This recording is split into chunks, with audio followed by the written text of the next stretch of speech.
top 3 waiver wire priorities. Dave, I'm going to let you go first. Is that a Raiders jacket?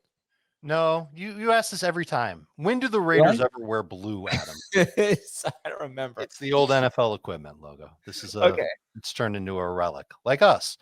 Mason Taylor's the first name on my list. I love what we've seen from him as far as snap share all year long. The targets over the last 2 weeks have been great. He needs to continue to get that volume. I don't see why he doesn't. I kind of feel like he's in that mold of start him, but don't necessarily watch him because he's not an outstanding athlete. Takes him a little while to get open still, but he's getting a ton of short targets because Justin Fields likes to check down a lot, and I think it keeps going. So he's my favorite guy to get. It would be Kimani Vidal. If I thought that Kimani Vidal was a really talented running back, and if he was a really talented running back, he would have been drafted a lot sooner than the 6th round once upon a time. And B, if I was convinced that he would be the main guy for the Chargers next 4 weeks, no questions asked, as the main replacement for Omarion Hampton. But he's second for me. And obviously, if you lost Hampton or if you need a running back in general, yes, you can put Kimani Vidal first because he should get an opportunity. But Hassan Haskins is there. He's going to take work away. I do not think Haskins is a top 3 ad, but he's somebody that I think could end up being helpful in fantasy. I just don't know for how long Kimani Vidal will be helpful in fantasy. Third is Kendre Miller. It's a long-term play, and he's only available in about a third of CBS leagues, probably a little bit more on other sites, but he's eventually going to take over the Saints backfield. It's happening. And he's been playing really well, double-digit carries each of the last 2 weeks. Should see a lot more at some point by, I don't know, let's call it week 9, week 10. Oh, man. First of all, Mason Taylor is one of the guys I highlighted as having great matchups. Now, Denver this week, not necessarily a great matchup, although they're usually better against wide receivers than they are tight ends. But then after that, Carolina, 31st. Cincinnati, 32nd against tight ends. Those are the matchups for Taylor after Denver. Then they get a bye, then Cleveland, then New England, 28th against tight ends, and Baltimore, 23rd. Baltimore should be a lot healthier by then. I always take tight end fantasy points allowed with a grain of salt, especially early in the season. Really matters who you played. But I think Carolina and Cincinnati are legitimately great matchups, and that's what Taylor gets in weeks 7 and 8.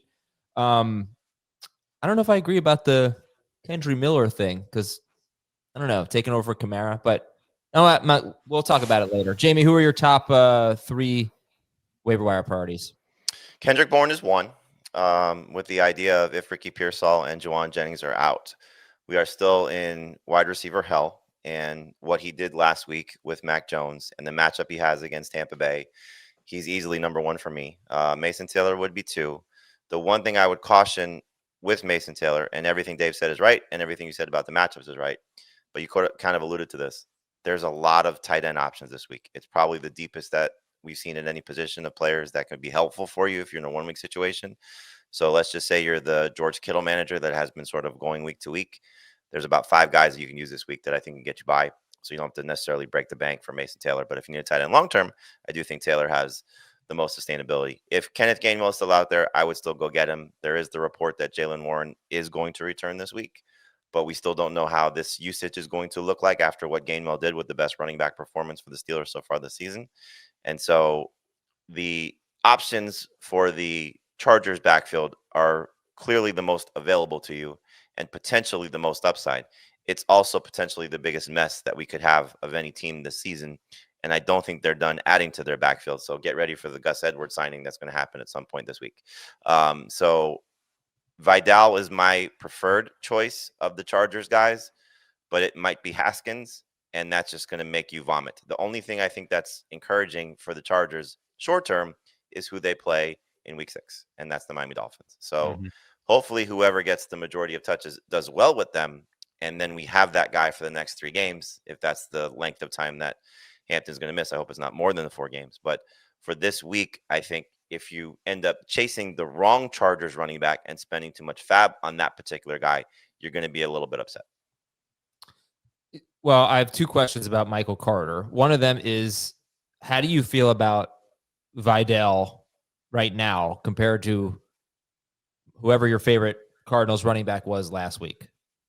Felt much better about Carter because they have used him in this role before. We saw last year when J.K. Dobbins was injured and Gus Edwards was doing nothing. They didn't even give Vidal a chance. Yeah. And so the concern is that do they trust him? For a guy that's been on the practice squad, and Haskins is a guy that Harbaugh coached in college. Like, does he get the opportunity to be the lead guy? So we had 2 drives in the game against the Commanders with Hampton sidelined, and the playing time was 60-40 in favor of Vidal. They had the same amount of carries. They had the same amount of catches. The route participation was 1 in favor of Vidal. So, like, there's no real clear cut one is going to be more involved than the other. And so It could be. I'm sorry to cut you off, Jamey. Were you done? No, go ahead. All right. I feel like Vidal is Carter and Haskins is DeMercado. But Haskins is a worse version of DeMercado, and Vidal is a worse version of Carter.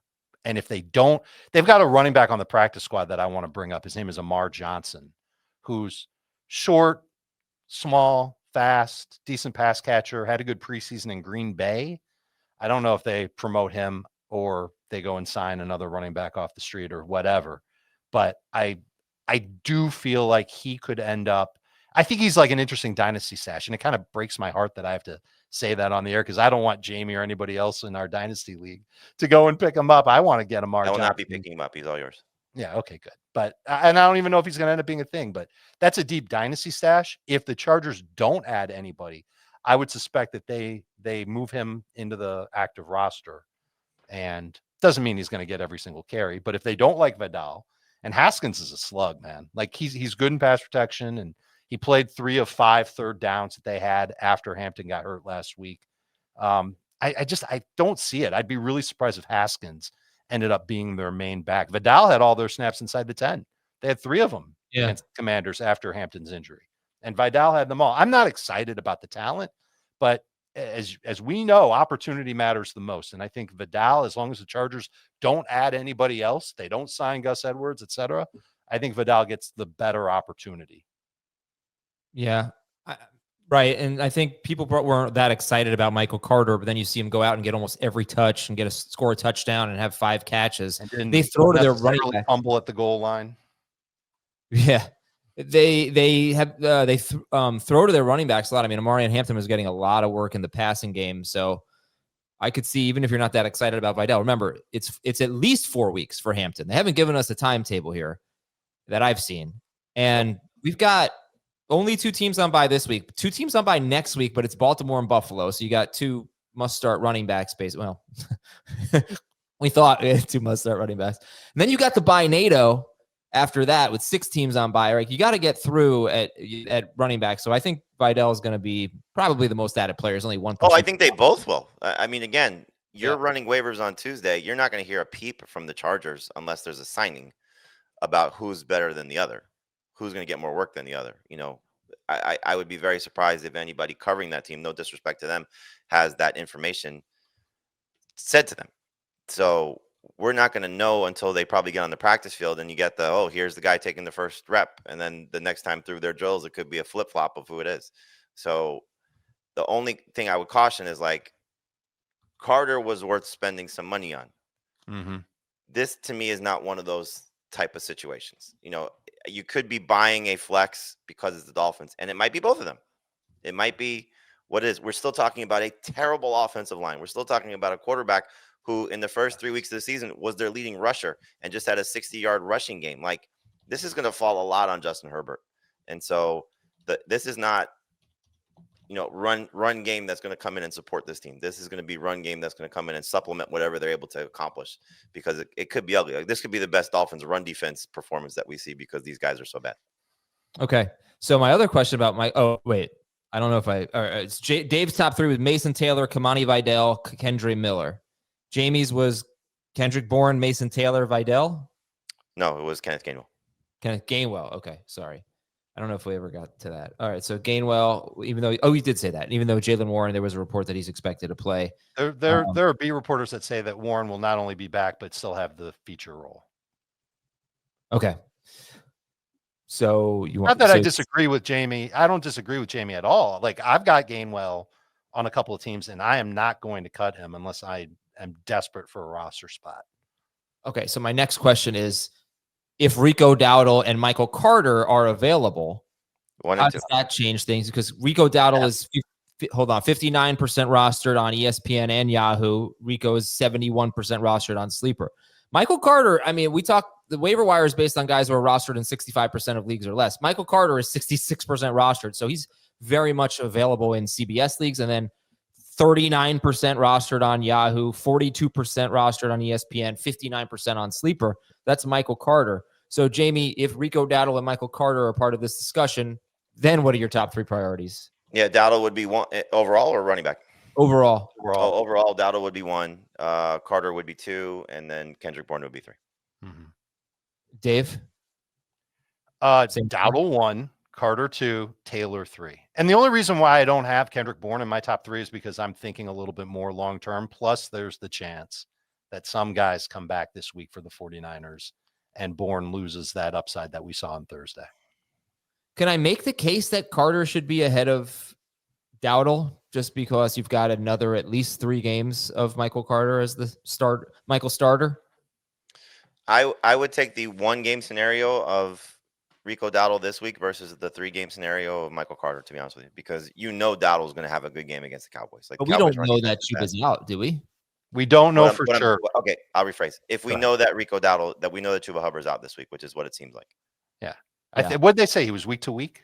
And I'd be very surprised if after what he did, knowing that he's playing his former team and what Dave Canales said at Monday's presser about how they may have to split touches between the two of them, which was happening already. Like, this just feels like he's going to give him the opportunity to play well in this. Give him the opportunity to get touches in this game, whether he plays well or not it's hard to say. But like, Carter could easily have 3 miserable games. Yeah, he makes me nervous. He doesn't play Tennessee anymore. It's Indianapolis, Green Bay, then a bye. And then he does have Dallas.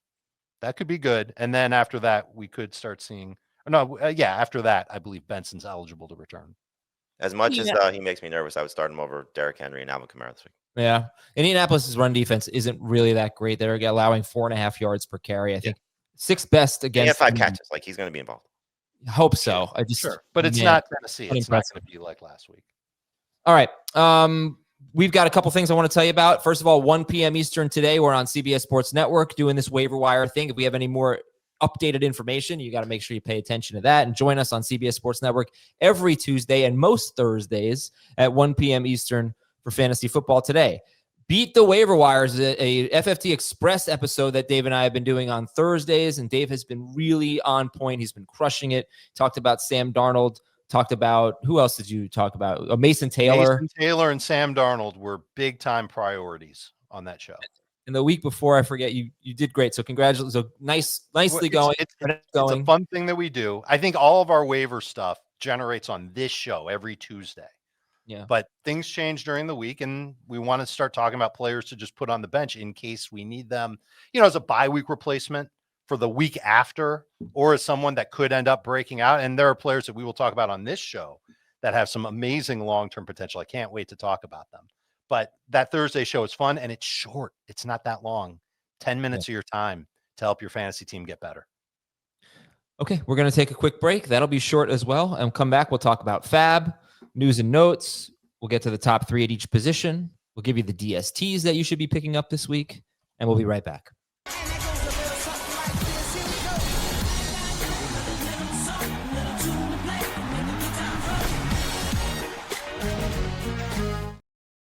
Welcome back, everybody. All right, so how much FAB are we spending on? Anyway, I think let's say Kimani Vidal and Hassan Haskins. Dave's got this look on his face like, no. I got this look on my face like I'm smelling rotten food in my fridge. And now I'm getting flashbacks to my college days. It's not going to be that much. I think the manager that's got Omari and Hampton and can't get their hands on any other running backs can probably get away with like 15%, and every other manager probably won't go higher than 10%. Okay. And then, Jamey, you said you really like Kendrick Bourne. How much would you spend on him?